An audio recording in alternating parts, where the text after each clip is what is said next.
ई video माध्यम आपण लगे तीन बड़ खबर रही सबगुड़िक गुरुत्वपूर्ण रही पहला रही पीएम किसान योजना आउ कालिया योजना टंका ओडिशा चाषी मैंने केन योजना टंका पहला पाइपारे। 2 नंबर अपडेट होची जेन पिला माने +2 आरो मैट्रिक परीक्षा देचन सेमाना जदि फेर थोड़े रिचेकिंग करबा लगे तांकर खाता के जदि चाहचन बेले सेमाना केनता करे रिचेकिंग कर पारबे सेटा के नेकरी गोटे अपडेट होची। इतार संग संग रही 3 नंबर अपडेट होची केते तारीख रे आसबा ओडिशा के मौसमी गुटे पर गुटे सब खबर अपडेट जानि पारबे। सेतिर आगरो वीडियो को गोटे लाइक कर दोन आउ जेन माना चैनल के एतकी बेल तो सब्सक्राइब नहीं करबार तेल चैनल के सब्सक्राइब कर दोन। पहला खबर देखुन कालिया योजना और पीएम किसान योजना के लेकर अपडेट होची जे आपने इथर कालिया योजना टंका पहला पाइपारे कि पीएम किसान योजना टंका पहला पाइपारे।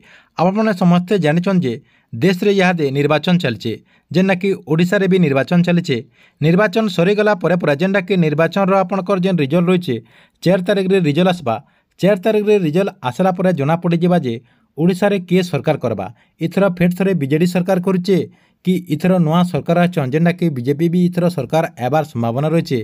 जदि इथर बीजेडी सरकार फेर थरे करुचन बेले आपण माने अति जल्दी कालिया योजनार टंका पाई पारबे। जदि बीजेपी सरकार करुचन बेले आपण मानको निहाती टिके टाइम लागबा क्याचन लागबे से नुआ सरकार गठन करबा लगे सेमानको टिके डेरी लागबा। किंतु आपण इथर कालिया योजना भी टंका जनता हो जी भी सरकार कले आपण माने कालिया योजनार टंका पाई पारबे। तापर देखोन पीएम किसान योजनार टंका जेना कि पीएम किसान योजना टंका भी आपने आउ कम दिन भितर पे जीवार संभावना रही। कहुचे माननीय प्रधानमंत्री नरेंद्र मोदी जेन दिन शपथ ग्रहण करेंगे जेना कि आपंकर जून 10 तारीख में नुआ सरकार गठन होगा से दिन शपथ ग्रहण कला टाइम आपने पीएम किसान योजना टंका केबे पारबे जे माननीय प्रधानमंत्री नरेंद्र मोदी निजे घोषणा करें बोलिक आशा कहुचे माननीय प्रधानमंत्री नरेंद्र मोदी चाषी भाई मानक इथर नुआ सरकार हिसाब से पीएम किसान योजना टंका गिफ्ट हिसाब से पारन। 2 नंबर अपडेट होची मौसमी वर्षा के नेकरी केते तारीख रे ओडिशा के मौसमी वर्षा आसबा आसंता मे मासर 31 तारीख सुधा जेना कि मौसमी वर्षा केरल निके पहुंची जाबा बोली भारतीय पाणीपाग विभाग तरफ सूचना दिया जायछि।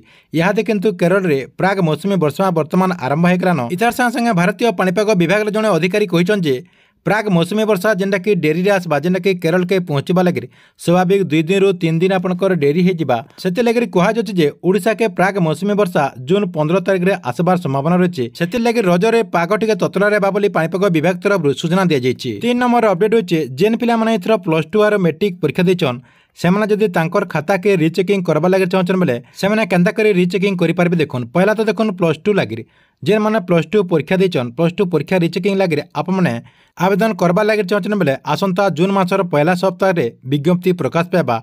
पहला सप्ताह विज्ञप्ति प्रकाश पाला पर इच्छुक छात्र छात्री मैंने 1 तारीख रु परीक्षा खाता मूल्यांकन लगे आवेदन करें जेना कि आपनकर जून मासर शेष सप्ताह वार्षिक इंस्टांट परीक्षा हो बोलिक उच्च माध्यमिक शिक्षा परिषद बोर्ड पक्षर सूचना दी जाइए। इतार संगे जेन छात्र छात्री मैंने इथर मैट्रिक परीक्षा देचन आर से जदि तांकर खाता के रिचेकिंग करबा लगे चाहचन से चलित मास 29 तारीख रु जून मासर 12 तारीख भितर जेनटा कि 15 दिन भितर मैट्रिक परीक्षा खाता रिचेकिंग करा बोलिक माध्यमिक शिक्षा परिषद बोर्ड पक्षर सूचना दी जाइए।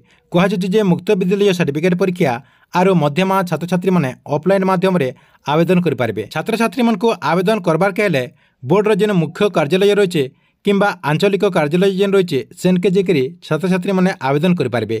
ठीक अच्छे यहाँ थिला आपन लगे आज दिन 3टा बड़ खबर आपन वीडियो केनता लागला कमेंट बॉक्स रे निश्चय गोटे कमेंट करबे। आउ प्रतिदिन एंता 3टा बड़ खबर जानबार लगे चाहचन बेले आपण माने चैनल के रेगुलर देखुथौं।